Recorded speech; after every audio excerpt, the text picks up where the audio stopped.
It is a great satisfaction to greet you again. I hope you and your pet are well. Today we will talk about the following.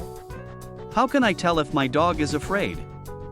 You have to learn to read dog body language if you want to know when or if your dog is afraid. Many people find it difficult to tell when their dog is afraid and may even think that he is fine when he is not. This is very common, but you can run the risk of being bitten without knowing it. And we can take better care of our dogs if we know how to read his body language. 1. Dog body language, signs of fear, anxiety, and stress. There are many signs of fear, anxiety, and stress in dogs. Things to look for include tail tucked, ears back, licking lips or nose, wide eyes showing the whites of the eyes, looking away, raising a paw, trembling, low body posture, yawning, panting, grooming, sniffing, seeking comfort from you, hiding, not moving, a stiff or frozen posture, urinating and defecating. A dog may yawn because he is tired, but it could be a sign of stress. If you see a yawn, ask yourself why you might be yawning. 2. Body language of a happy dog. It is much easier for people to tell when a dog is happy. Look for a relaxed body posture, a soft, open mouth, relaxed eyes, relaxed ears, whether the dog has pointed or floppy ears, a nice, loose wag of the tail, sometimes involving moving the entire body, and such. Sometimes some happy behavior.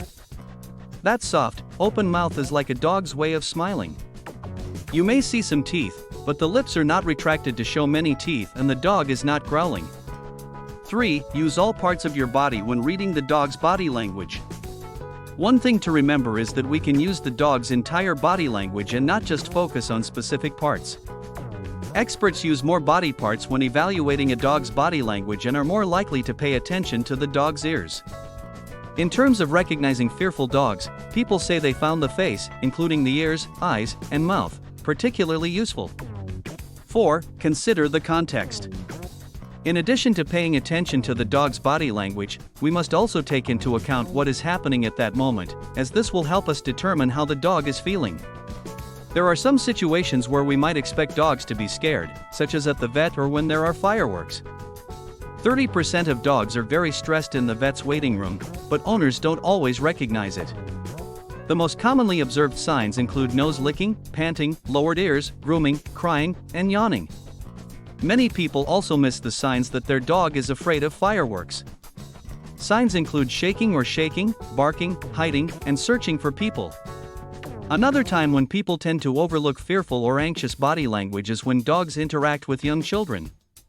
People do not supervise interactions between dogs and children closely enough, do not recognize the dog's body language, and especially let their guard down when the dog is the family dog and not a stranger dog. One time when it can be quite difficult to decide whether a dog is afraid or not is on leash reactivity, when the dog lunges and growls at other dogs. This may be to make the other dog leave, because he is afraid, but it may also be because the dog is frustrated because the leash is preventing him from greeting the other dog. In the latter case, the dog will be prosocial and friendly with other dogs when he is off leash, but the behavior at the time of growling and lunging can be difficult to interpret. 5. Race and other alterations. When we look at dogs, we see different characteristics depending on the breed.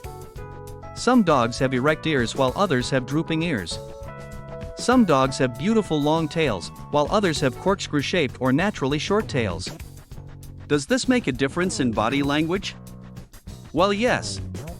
The tail is an important part of canine communication. When interpreting the dog's body language, it is more difficult for us if the dog's ears are cropped, or if the tail is docked. How can you tell if the tail is down or not if it's just a small piece? That is why it is important that the dog does not suffer alterations. It is a pleasure to inform you and help you. If you have not subscribed to the channel, you should do it now. Take care of yourself and your furry friend. A hug, and until the next video.